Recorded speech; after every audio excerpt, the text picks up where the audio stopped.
इतिहासात डोकावलं असता अशा अनेक गोष्टी लक्ष वेधून जातात आणि भूतकाळाची सैर घडवून आणतात।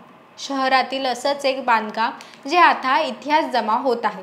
हे ठिकाण म्हणजे एल्फिस्टन ब्रिज। परळ आणि प्रभादेवी या परिसरांना जोडणाऱ्या या पुलानं शतकभराहून अधिक काळ शहरातील नागरिकांना सेवा दिली। खऱ्या अर्थानं या परिसरातील बदल आणि बदलणाऱ्या पिढ्या कोणी पाहिल्या असतील तर तो हाच एल्फिस्टन ब्रिज। चला तर मग जाणून घेऊया या ब्रिज बद्दल आणि तिथल्या एल्फिस्टन मिल बद्दल। नमस्कार, मी मयुरी आणि आपण पाहतात मुंबई आउटलुक।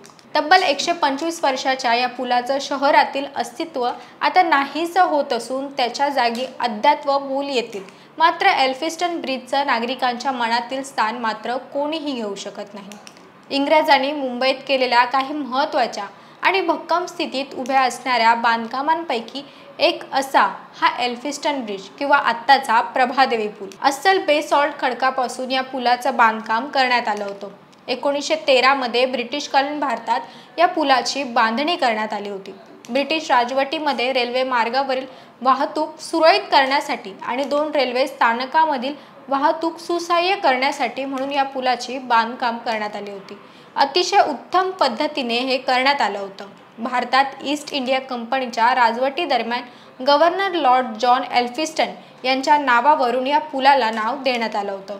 जॉन एल्फिस्टन हे 1893 ते 1860 पर्यंत गव्हर्नर होते। एल्फिस्टन पुलावरून जाताना त्याच्या बाजूलाच उभी असणारी एल्फिस्टन मिल सुद्धा अशी एकेकाळी लक्ष वेधून जात होती। परळसारख्या गिरण गावातील कैक नागरिकांच्या उदरनिर्वाहात या मिलानं अर्थात सुतर गिरणीनं महत्त्वाची भूमिका बजावली होती।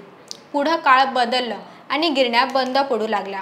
एल्फिस्टन मिल सुद्धा यात तग धरू शकली नव्हती। गिरण बंद झाली, मात्र तिची पडीक वास्तू मात्र ऊन, वारा, पाऊस झेलत तिथेच उभी होती, ज्यामुळे इथून जाणाऱ्या येणाऱ्या अनेकांसाठीच काही क्षण ही गिरणीची पडीक पण अनेक आठवणी आणि भूतकाळात नेणारी वास्तू दर्शनीय ठिकाण ठरत होती। इथून ये जा करतानाच नकळतच मान या गिरणीच्या इमारतीकडे वळतं आणि तिथं नेमकं कसं काय झालं असेल, प्रत्यक्षात गिरणी सुरू असेल तेव्हा तिथे काय वातावरण असेल, असेच प्रश्न अनेकांच्या मनात घर करून जातात। कालांतरानं मुंबईचा चेहरा मोहरा बदलत गेला। गिरण्यांची जागा गगनचुंबी इमारतीने घेतली आणि आता या बदलत्या लाटेत एल्फिस्टनचं सूत गिरणी सुद्धा लुप्त झाली आहे। एल्फिस्टन ब्रिज हा 1913 मध्ये ब्रिटिश राजवटीत बांधला गेला।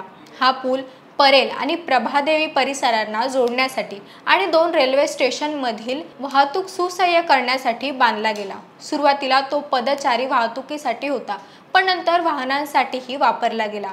हा पूल ईस्ट इंडिया कंपनीच्या काळात बॉम्बे म्हणजे मुंबई गव्हर्नरचे लॉर्ड जॉन एल्फिस्टन यांच्या नावावरून निवडला गेला। सायन आरोबी पूल, कर्नाक पूल, बेलासिस पूल आणि रेरोड पूल यासारख्या असंख्य पूल आता एल्फिस्टन पूल ब्रिटिशकालीन इतिहासात जमा होऊ लागले आहेत।